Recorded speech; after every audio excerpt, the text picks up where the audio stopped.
welcome to the symposium panel for the 29th year of Hempfest, done in a little different way, virtually. I would like to go ahead and introduce myself first. I'm going to be your moderator and panelist, Dr. Alison Draisin. I have been a psychologist for 27 years, and a couple years ago, Dr. Sunil Agarwal tapped me at a Hempfest backstage at Hempposium and said, "Hey, I heard that you're a psychologist." Prior to that, he only had known me as an edible company owner. Then I had been a cannabis edible company owner for 10 years. And he was like, since medical has ended, he's like, I'm opening this new cutting edge clinic. And, do you think that you have an interest? And for me, my heart has always been in medical cannabis and on the medical side of things, even though all cannabis use is medical use.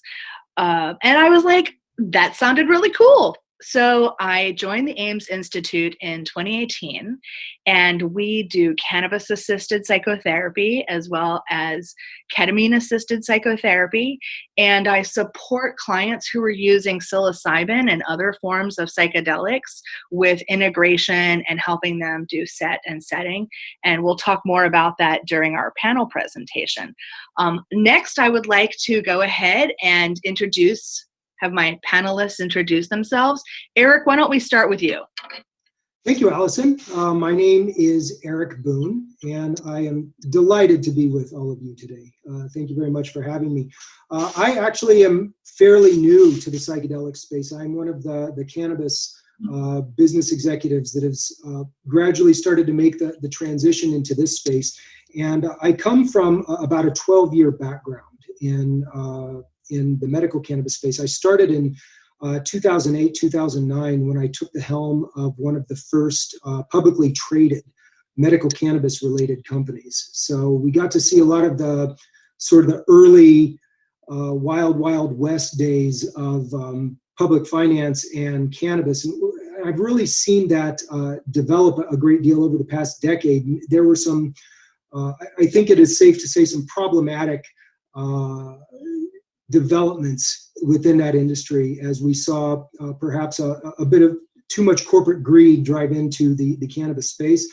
So one of my main goals in sort of making this transition over to the psychedelic space is to act as a bit of a steward and a guard to hopefully prevent a lot of the more nefarious and less spiritually driven entities from maybe flooding the space, similar to what we saw in cannabis. If that's an effort in futility, I don't know, but we'll have to see. The primary purpose of my being here today is to contribute to the conversation, of course, but my team and I are developing a technology around the tracking and tracing of the microdosing experiences, depending on what type of substance you use. So I'm looking forward to exploring more of the technological developments within the space and bring, I guess, based on the illustrious background of this panel, I probably bring a little bit more of a layperson's perspective to the industry from that standpoint as well. So I also approach this panel with a great deal of humility and hope that I can keep up with all of you to a certain degree. So thank you very much for having me, and I'll turn it back to you, Alison. Meet you, Jim. It's a pleasure to be here. I have so much respect and love for the Hempfest collaborations and the community, and 29 years of having a gathering to celebrate a master plan for me is just a phenomenal piece of human humility and human compassion. So I'm very delighted to be here as well. And a little bit of my background. So I wear several different hats. My main hat is as a clinical counselor who does a lot of work now in the psychedelic space. So I support individuals in ceremonies and outside of ceremonies. Half of my time is in ayahuasca gatherings, and the other times is with my own one-on-one coaching where I help individuals in a 3 to 6 month period, and specifically with a deep dive with psilocybin, so 5 to 8 grams. And within that time, I also support in other ways as well. Sometimes my clients do take a ketamine dose. Sometimes there's a mixture of psilocybin and ayahuasca together if they definitely have like more of the gut and body issues. And it's just very much an organic process for each person to bring their inner healer to the foreground.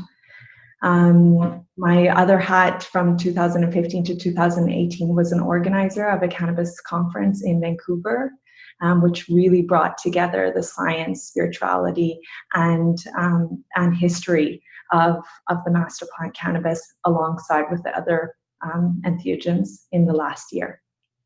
And my final hat currently is one of the founding members of the Canadian Psychedelic Association, which is an umbrella organization that we thought was really necessary at this time because there's so many pockets of us in the States as well, but in Canada, where I'm mostly focused in, where communities are doing wonderful work, but we're not all united. And so it was very important for us to look at circle of care, best practices, ethics, just like a governing body in other fields like medicine or counseling or social work, and just kind of creating this from the ground up. Thank you. Thank you, Salimeh. Jim, you're up. Okay. Well, I'm Jim Fadiman, and I've been involved in psychedelics longer than Hempfest has been in existence. Mm-hmm. And after many years of total immersion only in very high dose psychedelics for individuals, I ended up being one of the major representatives of discovering the values of microdoses. And I don't run ceremonies and I don't do integration, but I answer an awful lot of mail from a lot of parts of the world. And for example, after this program, physician has written me and said, can a client who wishes to microdose do that safely, given that a relative has been bipolar? Because as we know, lots of groups who have mental illness have been basically frozen out of all the research under the theory that it's going to hurt them. And when I asked for evidence, the answer is, since we never let them in, we have no evidence. So those are the kind of things I deal with. And I recently, and much to many people I know's surprise, have just published a book without the word psychedelics in it and the word microdose only in one footnote. And it's called Your Symphony of Selves, and it's about something that is very useful in integration, and we may or may not discuss it. But my interests, it's wonderful to have something going on visibly that doesn't relate back solely to psychedelic experience. So, and I'm thrilled to be here. This is a kind of a stretch for me. And in terms of keeping up with the rest of you, I feel that same feeling that Eric does, which is I'm already aware from the introductions how much you all know and are doing, and I'm just so excited that not only you all exist, but we can talk about it and we can record it and we can let other people know what we're doing, because I've had a lot of years when none of that was possible. Thank you so much, Jim. This is actually the first time in Hempfest and Hemposium's history that we've actually had a panel that allowed us to talk about psychedelics as a topic matter. So this is really exciting for me, and it's really wonderful to have all of you here. And we're just going to go ahead and start. We have lots of questions, and we're just going to go ahead and jump on in. All right. All right. What is cannabis psychedelic psychotherapy?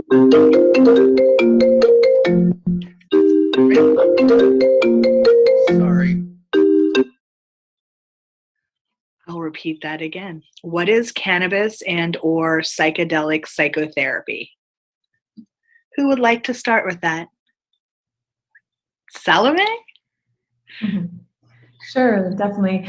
So cannabis psychotherapy, for me, cannabis is an incredible medicine of the mind, body, and spirit. And I can speak about my own experiences with how the psychotherapy has worked in regards to cannabis, whereas when I take this medicine, oftentimes I tell my clients and my friends is that it's a mental purge for me. It gives me a space to really have my mind be activated, and the thoughts that I would necessarily not have the space and time for to come to the surface. And once this mental purge is out, then I'm able to really connect and come back to my body and be able to open up the spiritual insights of what potential next steps are, what connections are, where the healing and compassion and forgiveness could lay. And so I use the same template for my clients, especially those who are working through illnesses.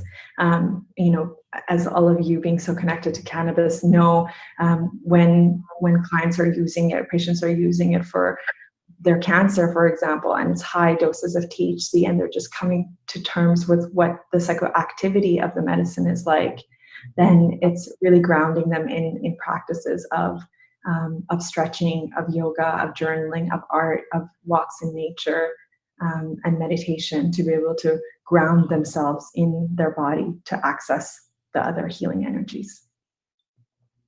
That was wonderful. Thank you, Salimeh. One of the aspects I'm going to add to it is that, so at our clinic, we do cannabis-assisted psychotherapy, and that has two different veins in that we do have a lot of oncology patients who have never used cannabis in their lives, and we give them a safe space to try using THC products. We get a lot of people here who are like, oh, I only want CBD, because they're afraid of any sort of psychoactive properties of the THC. So we create a space here where people can practice. We work in conjunction with with a consulting group that helps them find the exact cultivar that is appropriate for what's going on and what they need at that time. So for example, someone who is experiencing high levels of depression, SMJ and Mary Brown may refer them to like a higher limonene or a lighter terpene. So something like Durban Poison or Durban Treat, or one of those high limonene, high pinene strains. And then they would come here, and we have a volcano, and there's no intention that when we do practice the safe using of cannabis, there's no intention. It's just, let's play with this and see how it feels. And now we also do cannabis-assisted psychotherapy, where there is more intention and there is more of a therapeutic focus. And I say that it's kind of like sitting in your living room and taking a couple bong hits, and you just feel really comfortable to be able to share the things that you might not otherwise feel comfortable sharing. And so those are how we do cannabis assisted psychotherapy. And now for our psychedelics, we have patients who are oncology patients. I work with clients who are at end of life and want to practice death. And that's where we use the ketamine psychotherapy. And there is intention, and there's a focus on set and setting and dose. And it's very purposeful. The same for other, we have depression, anxiety, people with extreme PTSD, complex PTSD. I have several clients who are dealing with COVID related anxiety that are really, really taking to the use of psychedelics and being able to process that anxiety and using psychedelics. I also help with integration for people who, like I said, procure psychedelics in other places. And I have to say, for me personally, as a therapist and a psychotherapist, practicing for as long as I have, that psychedelics and cannabis are the best tool in my toolbox. My master's was in art psychotherapy, and I used to feel like using the art to tap into the unconscious material was the best way to get to that material. I have since, in my practice here, found that psychedelics and cannabis really help to open up the mind and the heart especially. I like to say that without psychedelics, there's a disconnect right here in the neck between the head and the heart.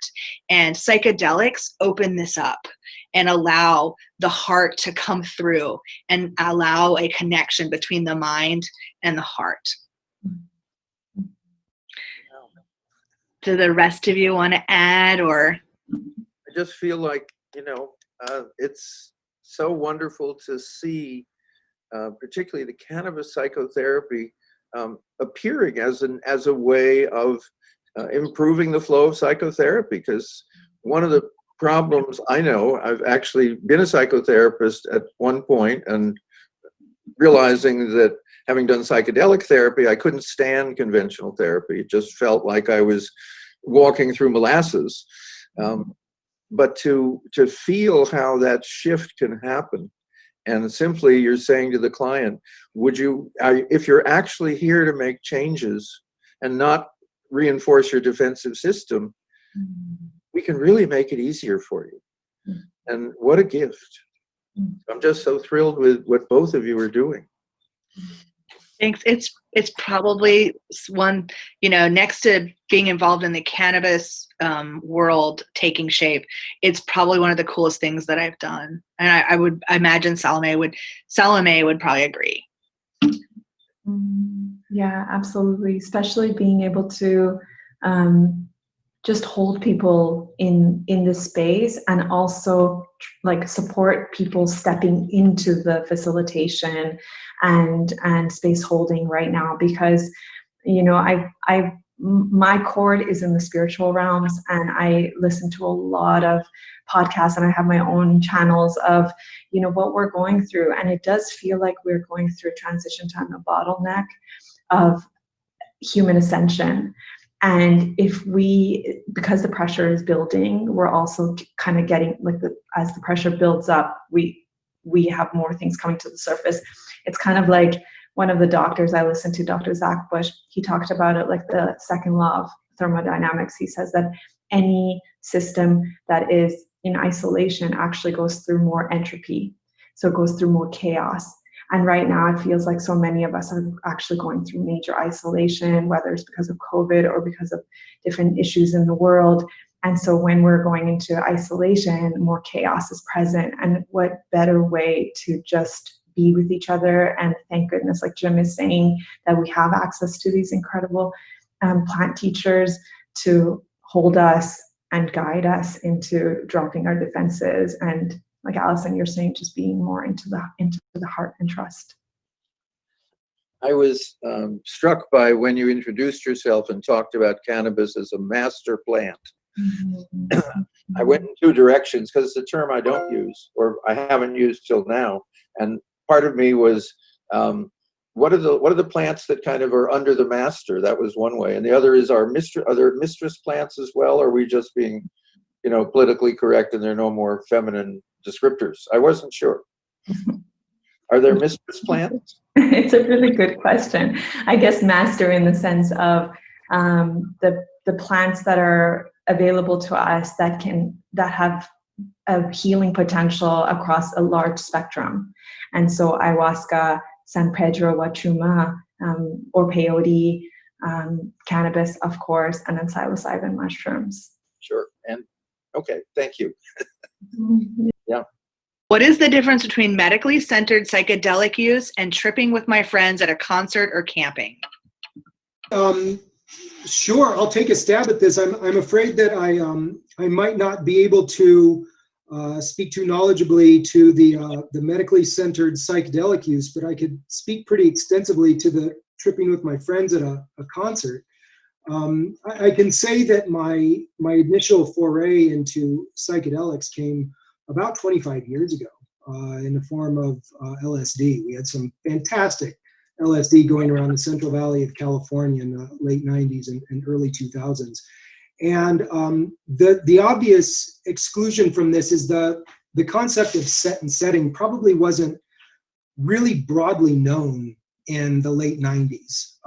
But there was a very distinct difference that, I mean, there were times where, you know, I'd be out with, there was one friend of mine who we took this journey together, and I won't share any more information about him, but let's say that he's a very successful research physician right now. So we both experienced quite a bit of intellectual growth as a result of kind of wresting ourselves out of our that self-centricity that kids have so much, really thinking that this is all a narrative revolving around them. Being able to, I think that perhaps taking it even at we run a risk of perhaps getting into this too early and running a risk of damaging developing minds, but then there's also a tremendous potential of attacking that ego at a transformative period of life. And in those early 20s, you know, perhaps we could mitigate some runaway egos, particularly in my cohort, if we were to apply this a little bit more. So I think that there is, you know, there's a distinct difference in the two schools of thought. But coming from the perspective of someone who was just going out for a trip, there are times where you're looking at it recreationally, and perhaps set and setting was not as stringent. But then there are other times where you pretty much facilitate that naturally.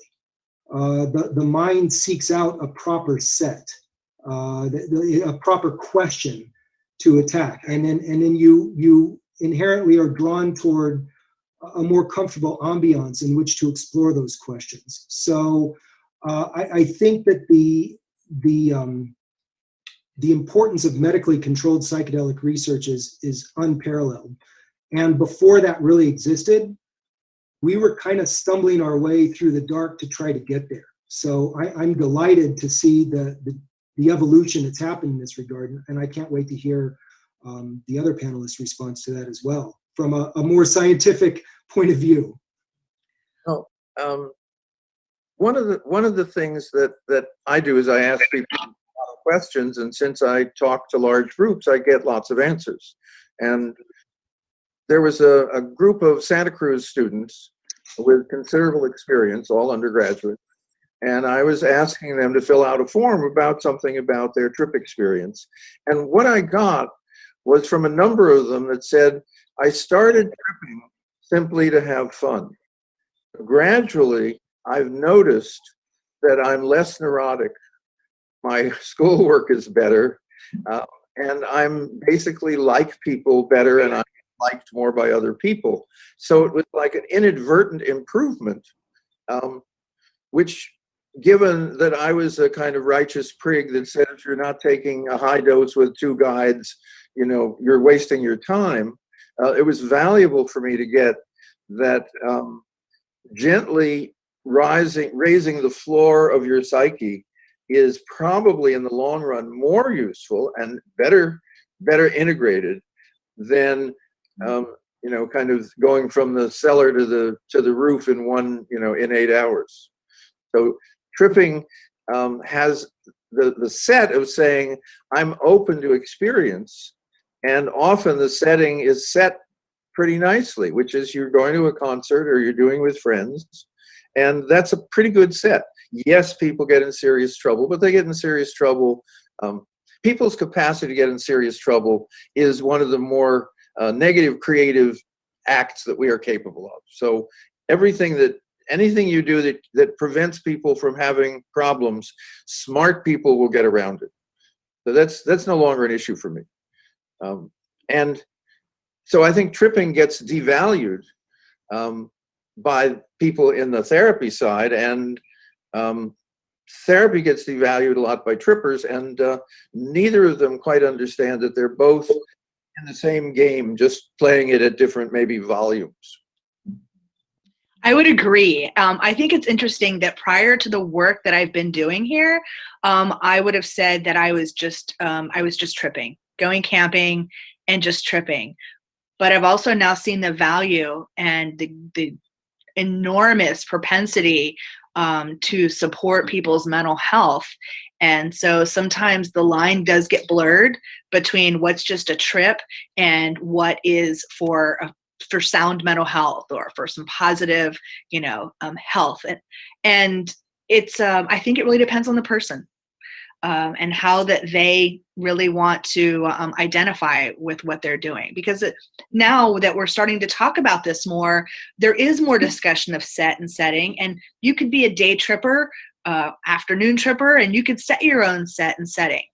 One of the things that I find that's different is the aspect of integration and intention that is different than, say, just going out to the woods and, eating a bunch of mushrooms. And that is intention. While most of my clients, we set their intentions in advance, I tell them just to be fluid with that intention as they're going into their psychedelic session. Because oftentimes, just because you set that intention doesn't mean that your unconscious mind wants to go down that path. It may have another flow for you and should be open to that flow. The other aspect of that is not a part of just day tripping is integration. And that is being able to come back after your psychedelic session and begin to integrate what you learned on that journey into your everyday life. Yep.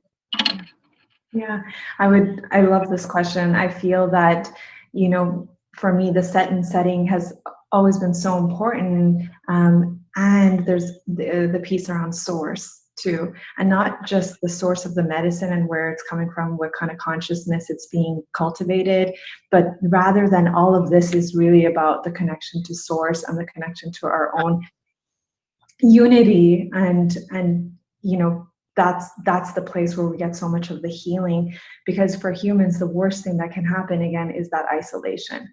You could deprive people of food and water and they'll still be able to have, but if you put them in isolation, a lot of times they'll go into mental breakdown very quickly. And so we are a whole entity. All of us are, there's obviously the unity consciousness is a big piece here. And so I remember in one of my first experiences, it was actually with MDMA, and I was such a novice, like 22 in Taiwan, and I went to a Tiesto concert with 10,000 people, and it was one of my first times with MDMA. And I went to the second level of the concert space, airplane hangar, and I looked down and there were 10,000 people pulsating at the same time with the music. And I'll never get that out of my head, like that, or out of my heart, out of my experience, because that was one of those points where the unity consciousness, I embodied it, and I realized and I didn't even know anything about it at that time. But that's where I feel like, Alison, you're so right, the integration of what happened then. And now it's more of a co-creation with the medicine. So, okay, I'm going into the pattern default mode. I'm going into collapsing a pattern that is not serving me anymore. And it's a trauma, a fear, a belief, or a desire. And now I'm going to go in with the intention, and I'm going to bring all of myself forward to the intention and to the work. And I'm going to be with someone who's going to help me through it, and we're going to be collaborating with the medicine that way. And I'm also going to surrender, and if the medicine brings in another trauma, it's going to be okay, and I'm going to be able, or a bliss state, then it's going to be okay, and I'm going to surrender to that. But that area of co-creation, it makes me really excited, because then people want to show up, and it's not just being a passive bystander. You're in the court in your life and making those changes. Wow. Thank you. We got about 30 minutes left, so we're going to plow through a couple more of these questions. Can a psychedelic experience be considered a legitimate spiritual experience, like one would experience in a religious context? Yes. What's the next question? And anyone else have anything they want to add to that? I agree with you. Yeah, there's an article this morning talking about a book, and the article was saying, is it possible that early Christianity and other religions at the time were actually high when they reported all those visionary experiences, et cetera, et cetera? And of course, the every culture we know that's had access to psychedelic plants and fungus has used them. So the question is it, I think we can do it the other way by now, just by the numbers, which is, since more of us have had mystical experiences with psychedelics, I think the question is, how can we verify and validate that people who say they've had a mystical experience without psychedelics, is that credible? Anyone? I think that there's a lot of validity to that, and it makes you question the Bible even more. Well, there was the early mid 1960s, the Good Friday experiment, where they did the double blind. That gave us one.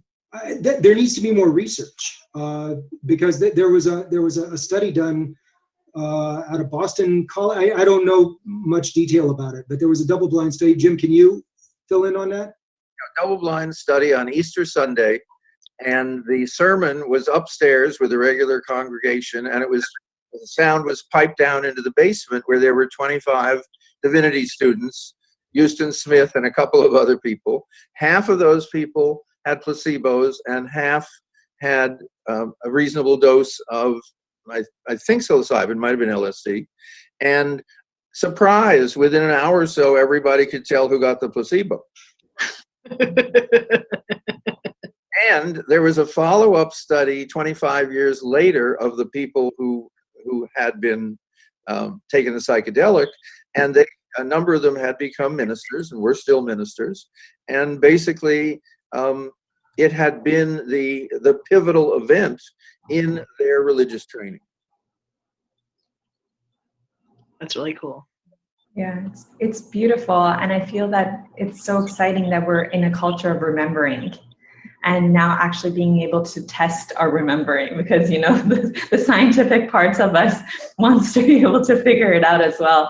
But, you know, the indigenous in the Amazon, the Kogi in Colombia, the Yawanawa in Brazil, the Shipibo in Peru, they've known this for centuries, right? They can communicate with plants and animals and archetypes and different layers of our consciousness and each other. And, you know, they've tapped into it for much longer. Then there's the yogic traditions who've worked with cannabis deeply within their meditations. And then now the history, you know, shows that it was found in Israel, and very much, you know, that cannabism connected to the history of Christ and using the anointed oil. And so it's so special to be at this, you know, crossroads of all these different religions and history that have been impacted by plant medicines. And for me, I feel that now the veil is even thinner, and you don't even have to go to Brazil or to the Amazon, right, to experience it. We're so lucky that the plants, the medicine's coming to us, and that the opening is so much, like, you need so much less medicine. I see with my clients now, whereas before, I think, you know, 6 years ago, we would have to drink so much Aya, and now I'm so happy that we have to take less to open so much more. And it's truly a gift for the sustainability aspect of the medicines as well. Thanks, Salimeh. Next question. How significant is the setting of intention for both large and microdose experiences? And what are the best practices for intention setting and tracking? Well, let me talk to microdosing, because we can handle it, which is set and setting. Almost is not particularly important. It's kind of the same level of set and setting you use for aspirin. And with the exception that if your outside world, of which you don't have control, is terrible enough, is really terrible, microdosing is not a good idea, because your level of awareness and sensitivity does go up. And since these are all things not under your control, it's not a good time. Other than that, people use it under times of stress and depression and so forth, and because it helps. High dose, very different. I've been a fanatic on the availability and usefulness of guides forever, simply because good set and setting, situation, substance, sitter, etc., allows you to go farther, safer than you'd go on your own. What do you consider a high dose, Jim? Well, let me do LSD because the numbers are clearer to people. Microdose is 7 to 12 micrograms. Concert dose 50 to 100. Psychotherapeutic 100 to 200, meaning you still have your identity and you still think your trauma is of interest. Above 200 and moving towards 400, you go beyond your personal identity. You're capable of transcendence. You're capable of standing, in a sense, in the light of God without being burned. And you then see your psychodynamics as a set of somewhat uninteresting issues that belong to a small part of yourself. So say 400, 200, 150, and 10.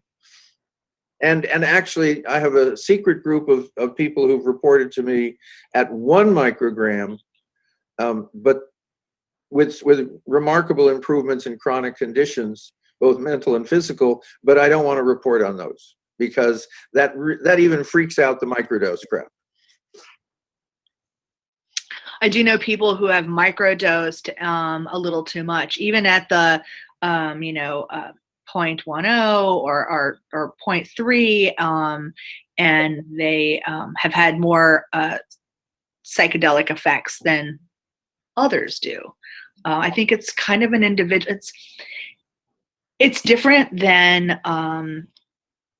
I find that plant medicine is different than, say, your average SSRIs, where like this one dose is you take this SSRI and this is like the dose for you. I feel that with plant medicine and psychedelics that you kind of have to find your sweet spot. And that's what I work with my clients on, using journals to track, like starting at, 10 micrograms and seeing how that does. And then journaling, maybe doing a week at that dose and then trying another, adding another microgram. But it's finding the sweet spot that's for the individual. And there's a curious piece to that, which is originally on our website, microdosingpsychedelics.com, 10 micrograms. And we maybe have 1,000 subjects at that. And then since we ask people after 30 days, what are you actually now doing now that you're on your own? You don't have to listen to us. Great many people said that's too much. So they're taking 8 or 7, 6. Psilocybin the same. We used to have 0.2 to 0.5 was the range we recommended. We now have 0.1 to 0.4 because more people said, I'm having that just at the edge of, I'm just feeling maybe a little high. And that, the nice thing about microdosing, if you're feeling a little high, that's too much. yes. And the problem is people who think microdosing should be a micro trip. It's kind of like one bite of chocolate souffle instead of a great big one. And that's simply not true.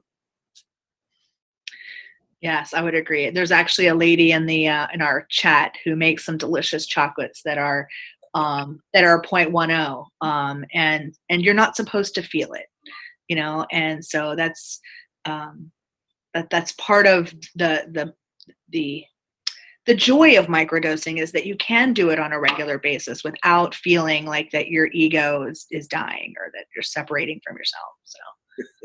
Right. Yeah, absolutely. And I love, again, that co-curation with clients, and also bringing in the other herbs. Like if there's someone who is in a more depressive state, I would say with the psilocybin, I always say go with cacao, and just get organic cacao powder in the morning and just make it a ritual.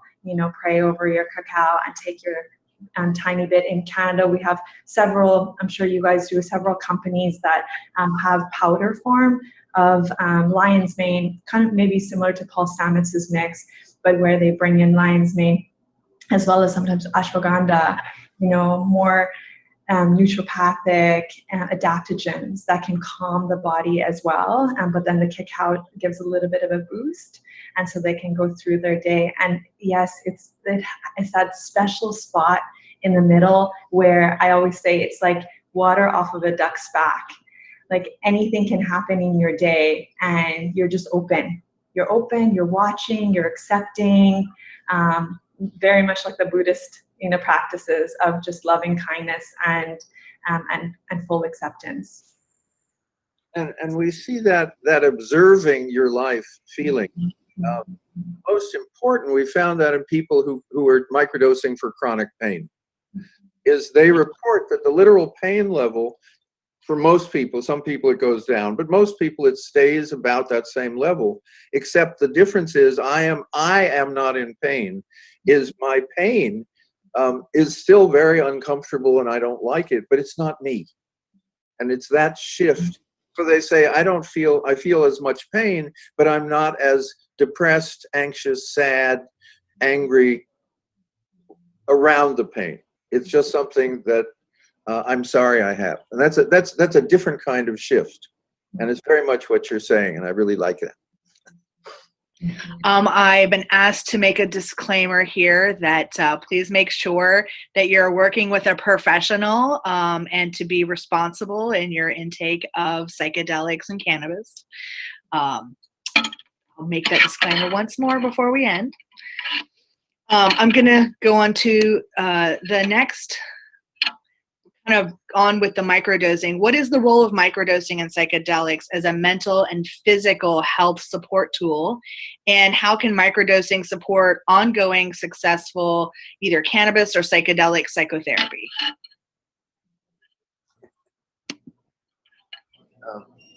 I guess I should at least take part of that.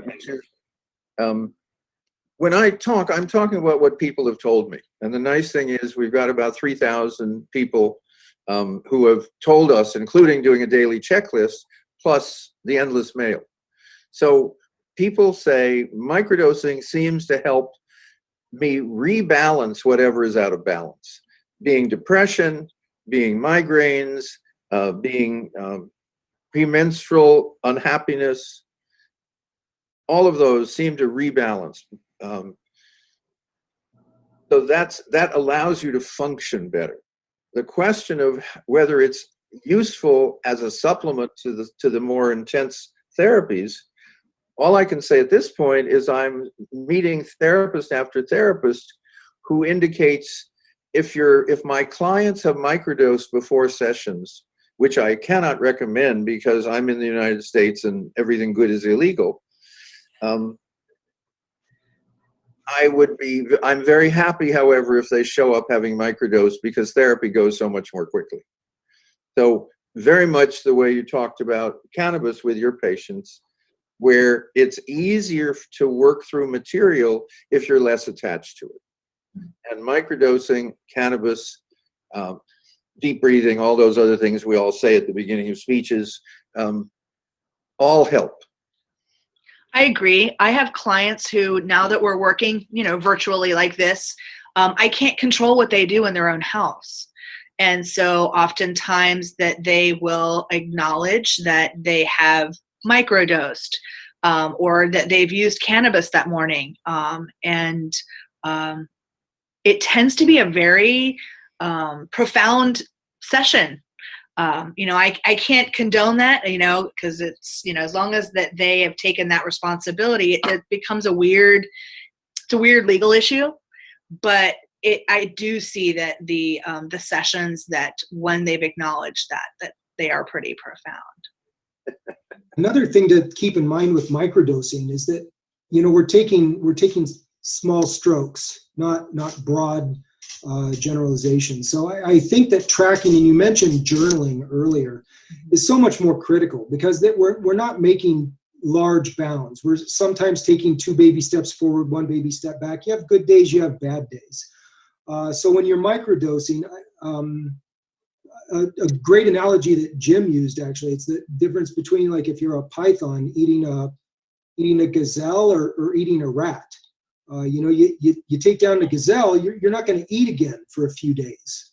And so that's not something that you can just do every day, whereas microdosing allows you to take those more gradual baby steps. But if you're not tracking it, if you're not checking in with yourself, then it becomes a kind of a random and unscientific task. You mentioned journaling. Just to shamelessly self-promote, we've got the Micro Tracker app that the beginning of that, and there are links to it in the chat, both the Google Store and the Apple Store.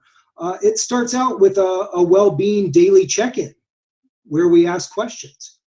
And that well-being daily check-in is, it might look erringly familiar to Jim because we borrowed profoundly from him to produce that. But again, if you can sort of get some repetition, understand on a daily basis over time what your moods look like, then you can know if that set that you've established yourself, are you progressing or is it going anywhere? So if you're going to microdose, I think it's very important to do it in as scientific a manner as possible.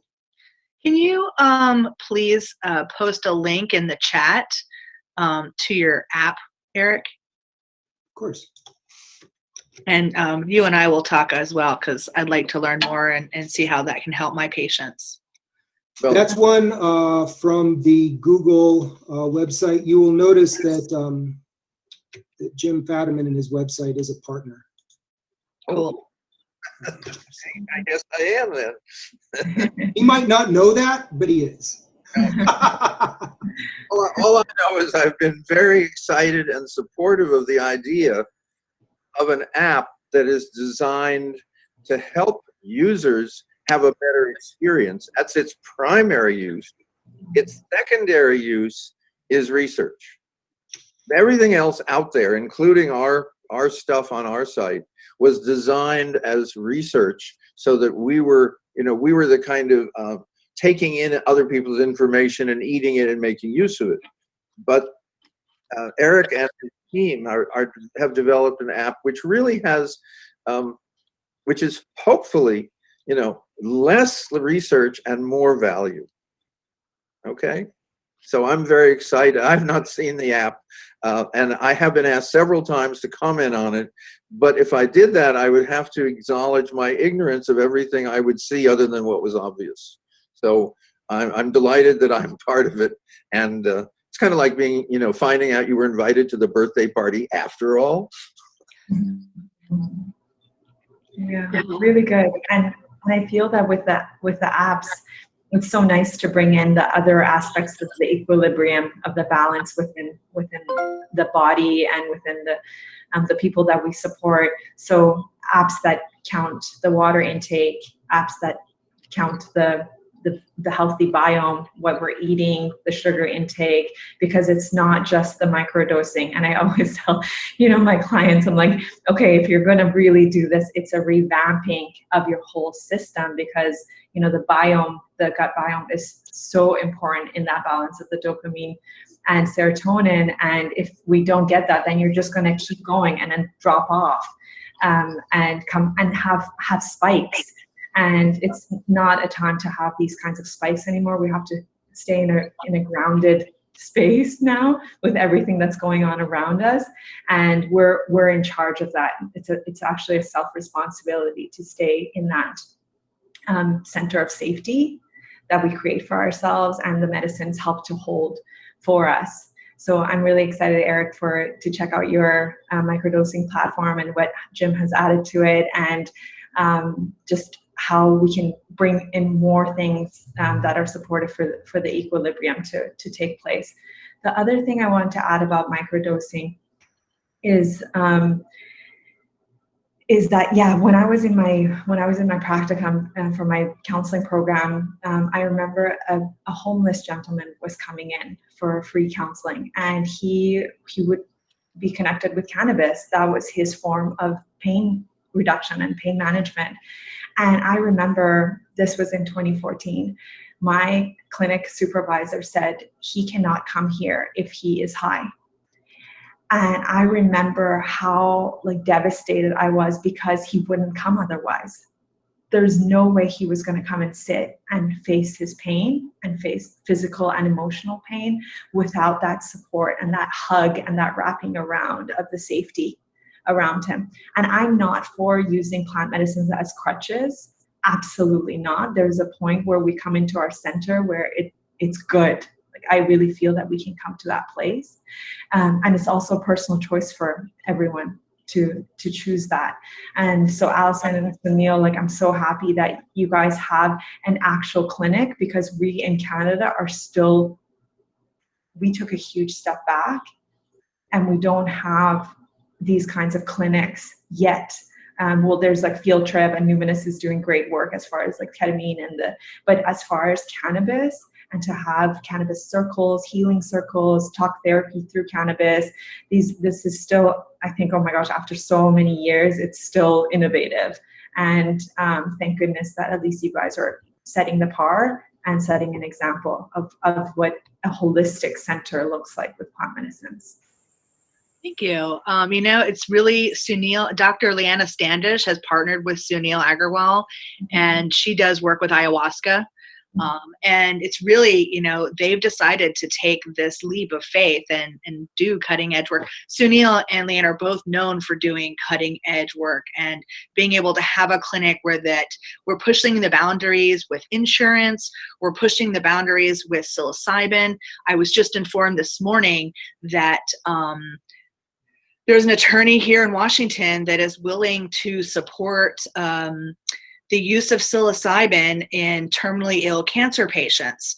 And so we have tapped some of our oncology patients here to see if they want to participate and push this envelope. And we've got about 4 that are interested in moving forward and testing psilocybin therapy here in Washington State. So it's pretty cool. It's really cool. We have a bunch of questions in our chat, and we're starting to get to, when you're having fun, you're starting to run out of time, like we are. So I'm just going to read some of these questions. Maria has asked, does it take longer for a larger dose of psilocybin versus a microdose? For instance, if she follows the Fadiman protocol on 1 day on, 2 days off, if she decides to take a larger dose once a week, will efficacy be affected when she does a microdose? Jim? Maybe. I mean, it's not the kind of research that anybody's going to do except the few thousand individuals who will tell us. So if she wants to do that, let us know. It feels a little unnecessary and a little over the top. The idea of doing a major session once a week seems excessive to me, because it really interferes with integration. It's like putting a double exposure on film. If you have more information that you can't read, that isn't a benefit. But if you're going to do it, the microdosing probably will seem to you as much less interesting and valuable. So just be careful. What I see, Jim, is I'll have clients who will do that week of microdosing, and then they might take a break for a week and then do a large dose, and then take a break for a week and go back to the microdose. It's very interesting. Everyone, they kind of try it their own way to see what works for them and what doesn't work for them. Do you think that before someone starts a journey of microdosing, that they should do a large journey prior to beginning the microdosing journey? Yeah. Let me just quickly. It's like, yeah. Oh, good, because I'd say no. So that's terrific. But but I don't think I have anything to stand on. The point is, microdosing is not a small psychedelic. It's different. That's kind of like saying, should I get a lot of rest and eat well before I do a large trip? Or should I exercise till I'm really fatigued, and should I be on a very strict dieta? Well, the answer is maybe to all of those questions. So that, like the hucksters on television said, I don't do individual diagnosis, I just sell you something at the end of the program. In our case, I don't do individual diagnosis, and if we had a set of rules that worked, there'd be lots and lots of people not doing it that way anyway. So you're working with a person, a professional, or someone who has a lot of experience, probably they will know more about you and about the interaction than any rule we can do over a public forum. Salimeh, do you want to? Yeah. So again, I haven't touched upon this, but it's for me back in the day when I started with ayahuasca, I went deep, very deep, many ceremonies back to back, 2 years of being in those circles, both as support and as someone who was receiving my own healing. And I think I zapped my sympathetic system, like the amount of energy that was coming in. No wonder I had my own psychosis. And I'm so glad I had those experiences, because now I can sit with someone who's going through similar things. And I know for many of us, we had to go through those experiences to really understand and to bear witness with compassion. But now I say to my clients, it doesn't have to be a sledgehammer anymore. It can be gentle. And by gentle, I mean, there has to be inner child work prior. That's what I always, and Alison, you're saying yes to this. The inner child work, many of us are ending a cycle of karmic trauma and debt from our family, 7 generations or so back here. So we're saying it stops here. So many of us have carried, like I would say, probably 70% of the individuals I work with, it's sexual trauma, and myself included. And so sexual trauma is a big one, because it's the ultimate taking of power, I would say, right? And it's such a violation, such a deep taking of the innocence of a child. And so with that, it's so important to take individuals back into that memory very gently. I use the internal family systems model, where you take them in meditation, in hypnosis, you take them back into the memory where the event happened, and they themselves, as their higher self, come in and take the child out of that memory and integrate it back into the present moment, so that they can just be here now. And a lot of the anxiety gets totally cleared. And a lot of the depression, which is suppression, also gets cleared. So that's number one. Then it's starting them with more, just a little bit of like family dynamics, like why they're reacting to a certain family member or to mother, father. Where do they give their power away? Where do they take someone else's power? A lot of forgiveness work around that. And then like within this time, it's potentially microdosing, so that they can open up slowly. And then probably in week 6 from a 3-month program, we go into a deep dive, so that they have major tools. Like sometimes in those ayahuasca ceremonies, I was getting so tumbled around, and what was up and what was down.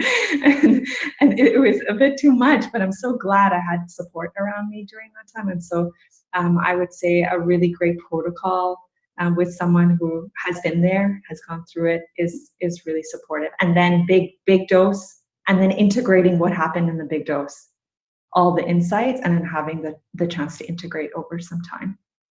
I find that developing a therapeutic relationship is key. It's what separates it, from maybe tripping with your friends to creating a safe and warm environment where the patient can release and feel comfortable releasing. You're right. I have a lot of sexual trauma clients who I see that are looking to move forward from the past, and creating that really positive therapeutic relationship prior to going on a deep dive is absolutely key. Absolutely. Another question here. Did you want to pop in, Eric? I actually, it's sort of interesting. We're going back and forth between microdosing and more hallucinogenic dosing. I wanted to ask kind of a bit of an off-base question, but it's based on some of the new research out of North Carolina that's actually tracking the serotonin receptors that this is binding. And the research is seeming to indicate that they might be able to remove the hallucinogenic properties from a psychedelic experience. And so it seems to me that that would potentially kill two birds with one stone. It would, to go back to Jim's analogy, it would allow the python to eat the gazelle every day. That begs the question, is a psychedelic experience without a hallucinogenic experience as effective as a psychedelic experience with? And it's a theoretical question, I know, but it's curious anyway. Well, it's hard to get behind that research, even if the Defense Department is a funder. But to me, it sounds like, we found a way where you can go to the symphony, but you don't have to hear the music. Mm-hmm. Yeah, what brings up the body, and you'll feel better afterwards, and you don't have to worry about your opinion of the music. That just feels to me, in the wrong direction. And also, I just have to tell you, it ain't dopamine. SSRIs may or may not be serogenic, serotonin, etc. But psychedelics, if you've noticed, have a lot of other effects, particularly in terms of affection, in terms of caring and loving, which are called oxytocin and so forth. So just because you can make pretty pictures of the brain with a lot more colored lines is not where all the neurons are. More neurons in the gut than in the brain. Just leave it at that. As to the idea of taking away one of the reasons we all use psychedelics, to me is pharmacology at its commercial worst. Thank you. Yeah. And they're going to do it, and we'll see. And one of those wonderful things is when you make a statement like this, eventually someone will put it up and say, see what a jerk he was to say that at that time, when we all take our psychedelics without psychedelic effects every morning and the world is running fine. I'm hoping for that, but I doubt it. Thank you. Yeah, I would also agree with this. There's a reason why ayahuasca, wachuma, mushrooms, cannabis can also have the hallucination realms. There's a reason why nature created that. And I feel that for myself in those ayahuasca spaces, not only were we trained that no matter what happened, we would have to pierce through. So the empowerment, right, pierce through the psychedelic fog if it was getting too much and get to the core of the trauma or whatever we're working on. But also sometimes that psychedelic spin and overwhelm to the system broke down parts of my ego that were still controlling. So I feel that nature has created that because we are such strong ego-based entities at times. And so that breakdown for me is also important. But again, just having somebody who, just like the psychedelic experience where they did it based on the book of the Tibetan rules of death, because many cultures train themselves to die. And at the beginning of the call, Alison talked about helping her clients at end of life. And we're all like pressure cooker in a death ceremony right now. And so things are going to get super psychedelic on our planet. I've seen visions of it, and many prophecies talk about this time of the natural disasters, of the climate change, the climate migration, the mass deaths that potentially we're going to be facing. And so this is now becoming the psychedelic journey, and we have to be able to be okay with it. But here are humans again being like, let's take it out. But that's part of the death process. Of surrendering, but also knowing that beyond that is the veil of unconditional love. If we surrender. There's also the aspect of whole plant medicine, Mm-hmm. and I'm a big proponent for whole plant medicine. And so I feel like, I have clients who come here, oncology patients who have been on Marinol, and Marinol made them super sick. We switched them over to whole plant medicine, and it's like a whole different person. And so I support whole plant medicine, whether it's with psychedelics or with cannabis. Because like you said, we don't really know enough. For cannabis, it's about like the terpenes or the cannabinoids. We really don't know enough about even some of those smaller cannabinoids and terpenes and how they may be positively or negatively affecting the individual. And to just have a laboratory try to recreate a THC molecule and just put it in a jar, that's just not the same as, using whole plant medicine. That's my perspective on that. I'm going to hit another question off the side. If your serotonin is lower, let's say during the winter, is MDMA harder to come down because of the surge and dip of serotonin from the experience? Is there a recommended dose? Wow. A recommended dose for someone whose serotonin, which can't be measured in living beings. So I'd say that's much too hard a question for me, at least. And the correct dose is one that you work out with your guide and your other professionals. You don't get it off of some guy on the TV. All right, one last question, and then we're going to wrap up. Are there any particular type of diagnosis that shouldn't use psychedelics or cannabis? I mean, here in our office, I think that because all of our patients have to be vetted through our psychiatric nurse practitioners, I know that if you're on an antipsychotic or you have a thought disorder, that we will not move forward with psychedelics in this clinic. I'm curious what the rest of what your perspective is. Yeah, I would say I don't even like these words because they're categorical, but some of the most challenging or treatment resistant individuals that I've worked with who have been labeled as bipolar or like high suicide ideation, very, very deep treatment resistance to SSRIs, benzos.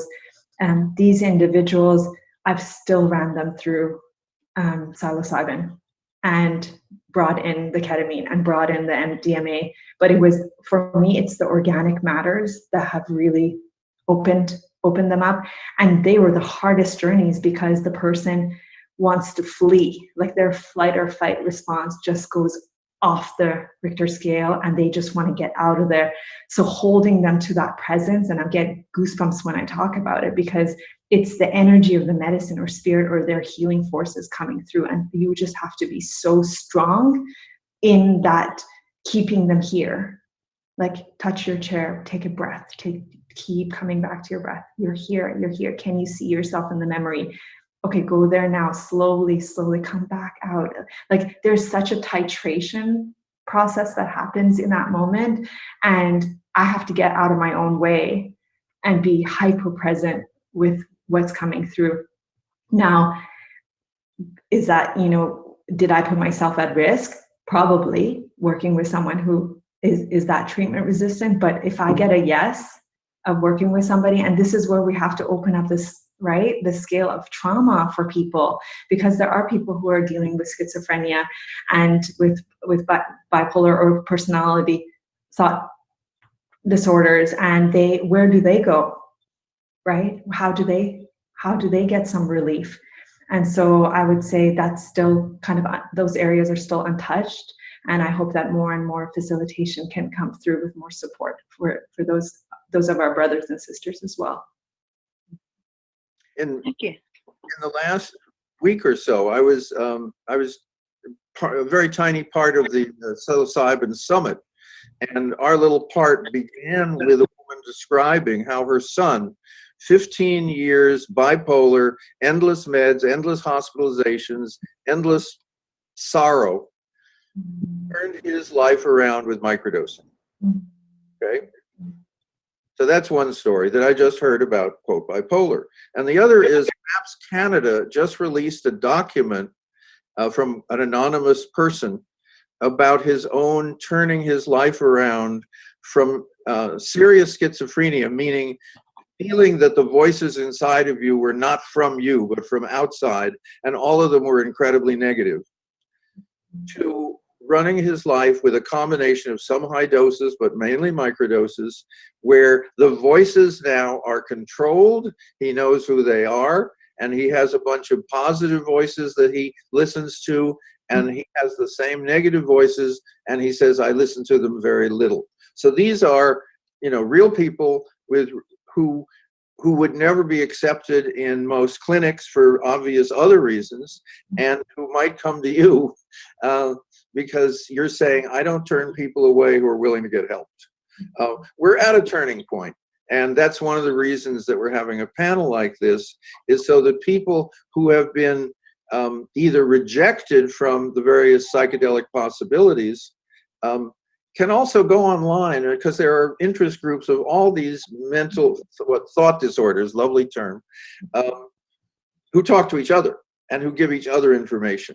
So that's where we are, and all of my work is what's called citizen science, which is people I don't know from places I don't know who tell me their most intimate parts of their lives and how they've either been benefited or not by the kind of work that I represent. And so that's, fortunately, we have that source of data, because we can't wait for the psychopharmaceutical mechanistic rule makers to determine when and how we can help people. They're not evil, but it's the wrong paradigm.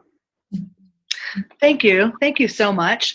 I want to thank all of my panelists. It has been an honor and a privilege to sit on this panel and to begin to have this conversation in this context, in the Hempfest Hemposium panel section.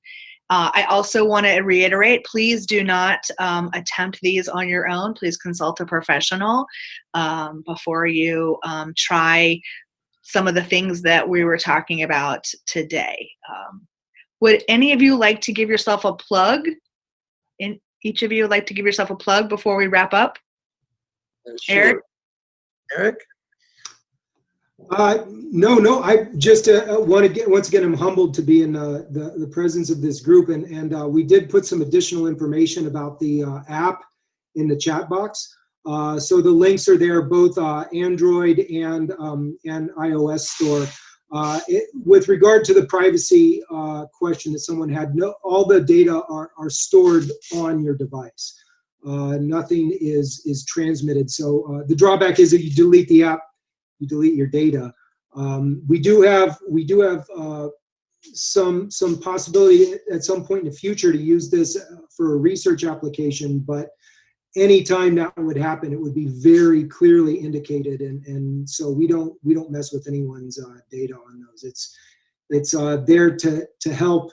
The call, I was sharing with Eric that we have 6 churches in Canada that now have exemption for ayahuasca use as a sacrament, and we also have a psilocybin for therapeutic use for end of life. So 6 patients have received the exemption, and now the next layer of that is to get more applications in, and also exemption for therapists to be able to use it so that they can actually have the work in their clinics instead of us just all being so underground right now. And so really collaborating with Sunil and Dr. Standish, and of course Alison in Seattle, and hoping to expand that across the board in Canada as well. Thank you. Jim? Yeah, information about microdosing, very, very basic information, microdosingpsychedelics.com. Main use of the site is there's 185 medications and supplements and herbs that people have written to us and said, I was able to microdose successfully while taking or while tapering off the following. So that's a very common question. And the other, and this is pure info commercial, which is new book, Your Symphony of Selves. Hold it up a little bit. It's a very different book. it will shift the way you do integration. Oh, cool. And you don't have to do, there are not a lot of exercises and things you have to do. You simply read a couple of chapters and you will notice that you will have let go of a major confusion, which is the illusion that you're a unified being, for which you've never had any evidence. So it's something I've put 25 years into as a kind of side piece, and I'm now seeing how it integrates into the work we're doing, and that's a great relief and joy. So thank you for letting me be part of Hempfest. And the land is dark.